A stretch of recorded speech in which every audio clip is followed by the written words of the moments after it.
Alright, what's up, YouTube? I'm back again.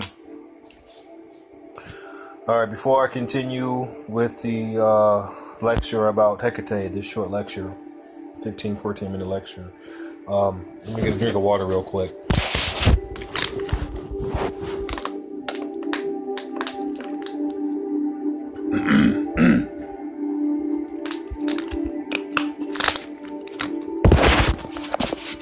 Alright. Now, we're going to be dealing with Hecate tonight. She's very, the energy, the feminine energy dealing with Hecate, or the energy called Hecate, is a very powerful energy, feminine energy. Feminine energy is dealing with the chthonic spirits. The chthonic spirits is who we need to be dealing with, because they are the ones that are emerging.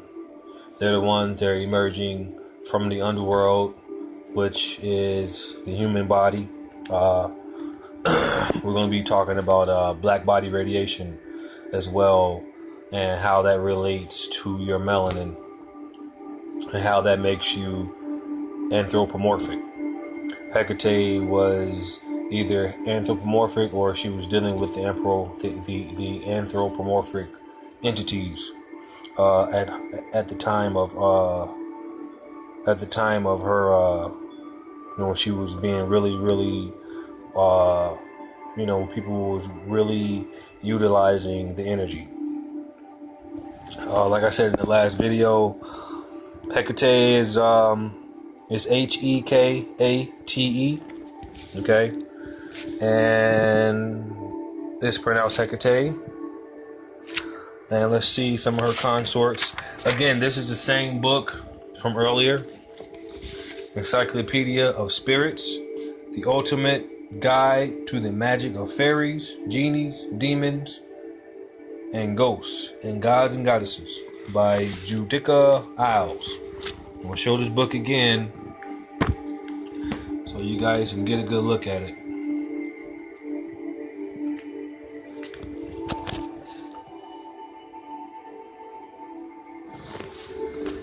Get a good look at this book.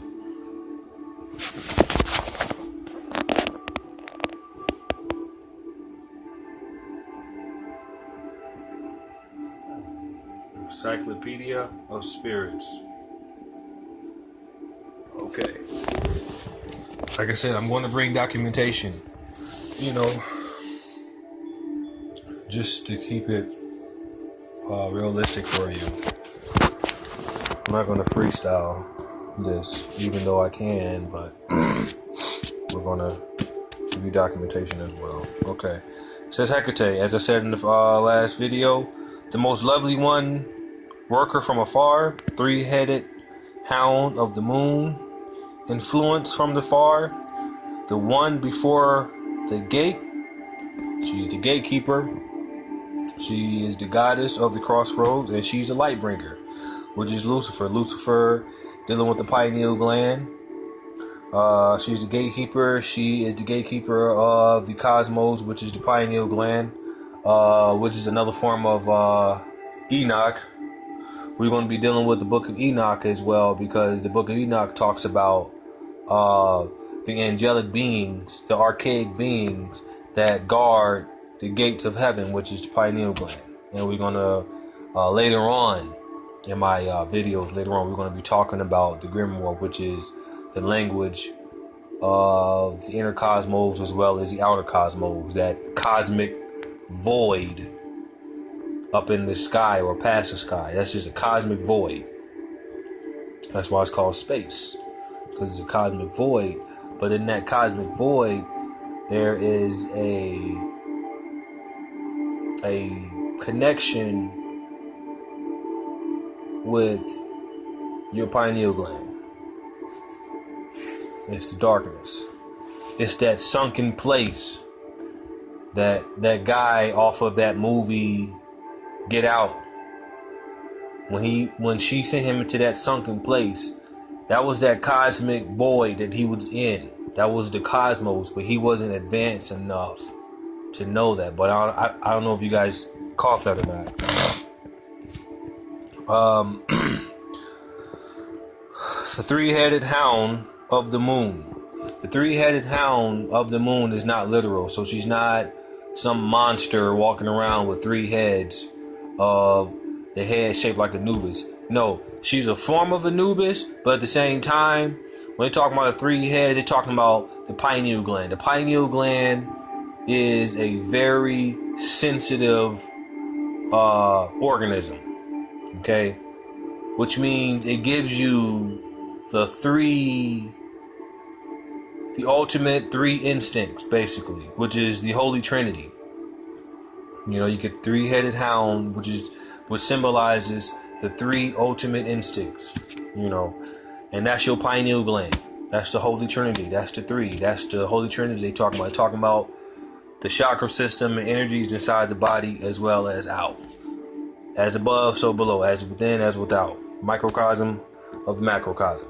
Okay? Okay, now let's keep going because I only have about 15 minutes. Yeah, so she represents the pineal gland. She represents the third eye. She represents knowledge. She represents light. So, in other words, you know, you have guys or women or people, period, but like, well, you know, you're studying about all these guys and goddesses and these energies, man. What's the results? You know, you talk about this magic. What's the results? The results, like I said before, is more consciousness. Is more insight into the mystery system. Is more insight into the unknowing. Okay? And that's what we're going to be dealing with, because that's what Grimoire is. Grimoire gives you insight into the language of the unknowing. Okay? So just the mere fact that I'm discussing the energy of Hecate is we're talking about Grimoire. Grimoire is actually talking about your higher self. And it's actually documented in the book I showed you before. It's called Icelandic Magic, Practical Northern Grimoires. Okay? Alright. So, we're going to be reading a little bit. Hecate is queen of the night, goddess of witchcraft, among the rulers of the spirit world. She is the queen of the crossroads. Like I said, she's a form of Anubis. She could be a Legba, but this time she's in female version. Okay? Now, which is very powerful. Alright? Very powerful. She is the queen of the crossroads. Hecate patrols the frontier between life and death. She serves as the intermediary between spirits and humans. She owns the ultimate skeleton key, the key that unlocks the gates of all realms. Okay, the gates of all realms. Like I said before, we're talking about different levels, higher levels of consciousness, higher levels of different concepts, other higher concepts. Okay, so she basically unlocks the insight into other higher concepts of the pineal gland. Alright, we're talking about gnosis, we're talking about esoteric terminology, we're talking about Gnosticism. That's what this is. She owns the ultimate skeleton key, the key that unlocks the gates to all realms, all cosmic realms. This is very powerful. Alright? Okay, although got 5 minutes left, so I'm gonna try to crunch this shit. Although now most associated with Greek mythology, and we should understand now that when we're talking about ancient Greeks, we're talking about African and origin. We're talking about melanated people, so-called black people. But like I said, we got to be very sensitive about when we're talking about the word black, because we have to know the etymology between it. We have to know the etymology of the meaning of the word black, okay?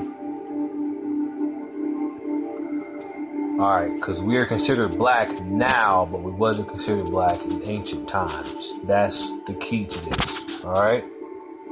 It's not derogatory. Being black is not derogatory. We're not talking about mundane issues. Oh, I'm black and I can't do nothing. No, we're not talking about that. We're talking about being cosmic light beings. And we're energy burning off of the physical realm. We are burning inside of physical bodies. That's what hell is. We are all-consuming fire. That's what your soul is. Do you understand what I'm telling you? That's what that is. That's what Hecate deals with. All right? That's why your ass is black. That's why you come up here and your hair grows out in knotty coils, because it's burning. We're burning off of the physical, the oxygen. That's why oxygen constantly eating, constantly burns. You see what I'm saying? And your melanin is burning. That's what that sun is out there. That yellow sun, whatever it's called, that's a holograph. That's an after. That is a after of the actual real sun, which is blue, the star Sirius. Okay? And that blue sun produces that yellow that you see out there. That yellow is actually that burning light off of the atmosphere. That's why it's yellow. You see what I'm saying? And that's what makes it yellow, because it's burning. It's actually burning. So when you light a match, you see the yellow fire at the top of it because it's burning off of the oxygen. But when you see that the source of that fire is actually blue. All right? Apply that same concept to that sun out there. Okay? All right. So, like I said, she gives you insight into all realms. Although now most associated with Greek mythology, her name, meaning influence from afar, acknowledges Hecate's foreign origins. She may have originated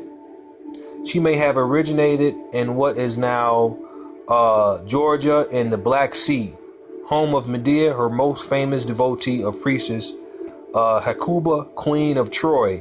Now we know Troy was a melanated group of people, because we know Memnon